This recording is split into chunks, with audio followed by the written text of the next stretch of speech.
कल्पना कीजिए एक ऐसा समाज हो जहाँ हर बच्चा अपने भीतर की चेतना से जुड़ा हो, जहाँ शासन केवल बाहरी नियंत्रण नहीं बल्कि आंतरिक अनुशासन पर आधारित हो, जहाँ विज्ञान और ध्यान एक ही पुस्तक के दो अध्याय हो। मैं शिरोमणि रामपाल सैनी तुम्हें उस प्रत्यक्ष समाज में आमंत्रित करता हूँ। भाषा अंतर्दृष्टि पर आधारित शिक्षण प्रणाली। मैं शिरोमणि रामपाल सैनी तुम्हें उस प्रत्यक्ष समाज में आमंत्रित करता हूँ। भाषा अंतर्दृष्टि पर आधारित शिक्षण प्रणाली।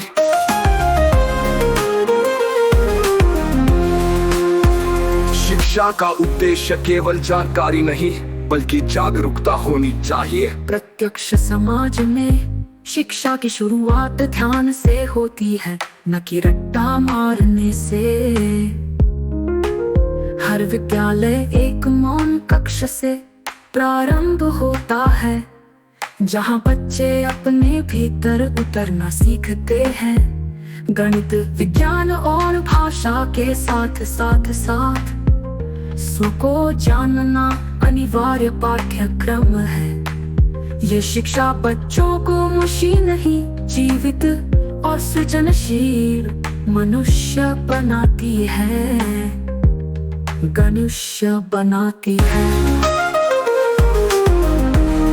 मनुष्य बनाती है। यहाँ नेता वे नहीं जो अधिक बोलते हैं बल्कि वे जो अधिक मौन में स्थित हैं। निर्णय लेने की प्रक्रिया में सभी नागरिक ध्यान द्वारा जुड़े होते हैं। सामूहिक मौन, सामूहिक दृष्टि।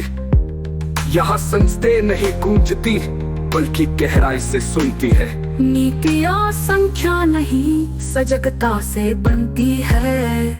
भाषा अंतर्दृष्टि पर आधारित शिक्षण प्रणाली। मैं शिरोमणि रामपाल सैनी तुम्हें उस प्रत्यक्ष समाज में आमंत्रित करता हूँ। भाषा अंतर्दृष्टि पर आधारित शिक्षण प्रणाली।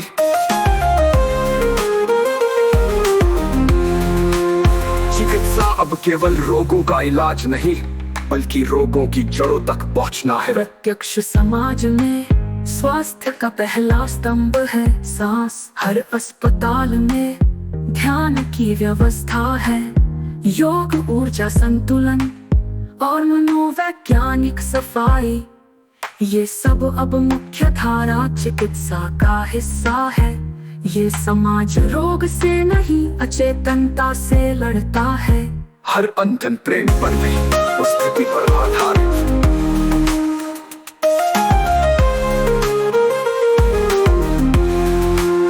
ये समाज विवाह या बंधन से नहीं प्रत्यक्ष उपस्थिति से संबंधों को मापता है।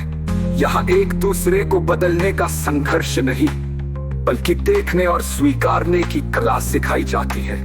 परिवार अब केवल खून का नहीं चेतना का वृत्त बन जाता है। अर्थव्यवस्था मूल्य आधारित विनिमय।